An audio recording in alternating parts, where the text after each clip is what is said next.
Hey guys, welcome back to CMTEQ channel in this series of tutorial on STM32 coding for everyone. In the previous tutorial on SPI drivers, we basically built an SPI driver driven in interrupt mode, and we saw how we can check the validation of our data, basically the data being transmitted via the SPI protocol. So if you haven't watched the previous tutorial, please make sure you watch that, because this tutorial is going to be very short. We're not going to cover lots of detail that were already covered in the previous tutorial. So in this tutorial, we're basically just going to convert our interrupt driven SPI driver into a DMA, basically direct memory access driven SPI driver. Now, if you do not have an LCD display to have a setup similar to mine, you can always simulate in debug mode.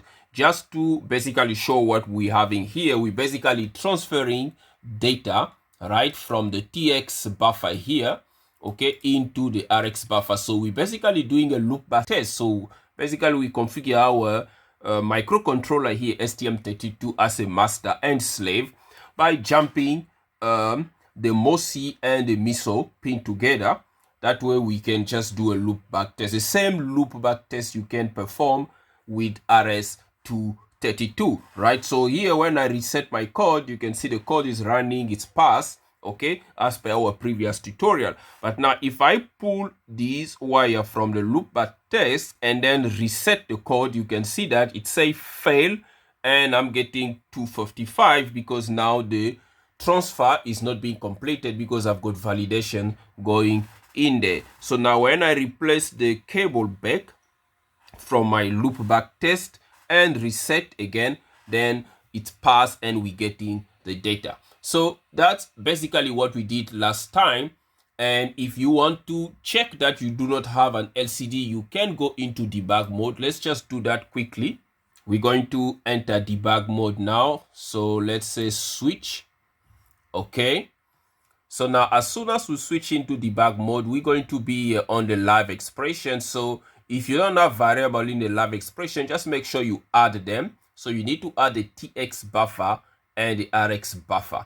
Okay, so when I expand these two, right, you're going to see that the TX buffer already got all the variable in that array, and the RX buffer have got nothing, right? Now this code is not running yet because we need to click on resume here.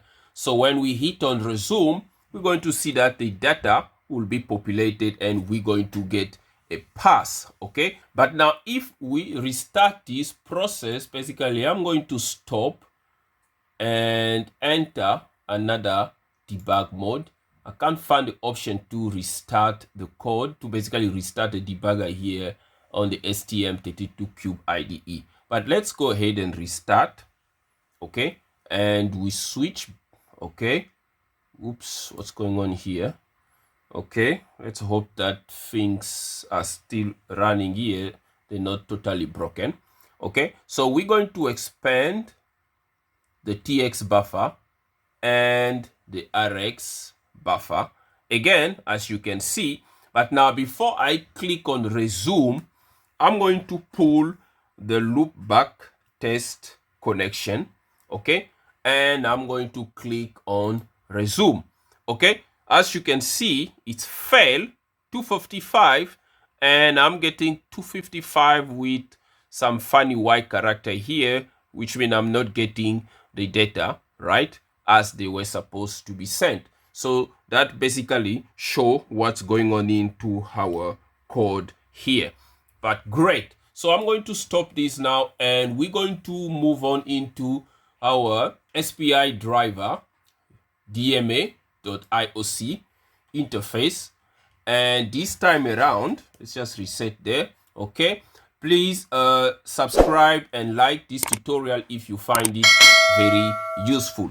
But now, just to demonstrate, the clock frequency that we are running here is 16 megahertz. You can run your chip on a higher frequency if you want. That's up to you. So we are on 16 megahertz, and the SPI configuration is in full duplex mode, right? So this was the interrupt driven one, so we can just disable this interrupt here. Okay, and now let's go into the parameter settings. You can increase the data, decrease or increase the data size as you wish, and the bit rate, basically the prescaler variable here. So we can go ahead and put it at something like 4, so you can have 4 megabit per second, because now remember, this time around we're not doing it in interrupt mode, so this is DMA mode, so everything is happening inside our microcontroller there, so we're not relying on external or internal interrupts, so we can make full use of speed, and we will be sure not to lose data. All right, and you can decide on what speed you want there. Then after doing this, the next thing, we need to go into the DMA settings. So everything else is going to remain as per the last tutorial. Okay, so basically default settings there. Then in the DMA here, we're gonna add the TX, right? SPI.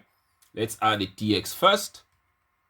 Okay, then we're going to add the RX. So that basically all we need to do here. Everything will be configured, so let's go ahead and generate the code. Okay, code generation completed. So we've got our buffer for the TX and the RX. We've got the volatile variable that basically checking a flag here for our SPI, because remember, just like the interrupt driven SPI, the DMA driven SPI will also going to make use of these callback functions, right? So we're going to keep this code as is, but then we need to change here. Okay, like as always, we trust that the code generated by the STM32 IDE is according to the settings, but you can always go ahead and double check that everything has been generated as you want it, right? Then let's go ahead here and modify this main function here, basically just by replacing IT with DMA. Great, so that's basically all we need to do here. Let's go ahead and build this code, or let's maybe rather just run it already straight through. So we're running the SPI driver in DMA mode. That's the one that we want to load in. There we go, debugger, you need to do your things. Okay, so we also have pass here. So basically it's working, right? It is indeed working, because we didn't touch the core of our program here. We basically just changed from the interrupt into the DMA mode, and everything is still working, right? So if I disconnect here, you can see that I'm still going to get random character, the 255, and the code is still working. And you can always go into the debug mode, right?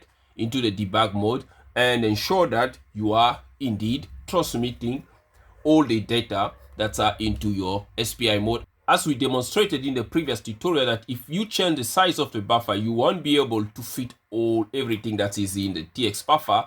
As a result, this check we're doing here is going to validate as fail, which means not all the data have been sent, but you're still going to have some data that will be transmitted depending on the size of your RX buffer, right? So let me just change here quickly and put number 10, right? So that will be the element number 10, that will be basically 22. So if we hit this again, we should be able to see a variable 22, which is the element, the 10th element into our array here, to basically display into our display.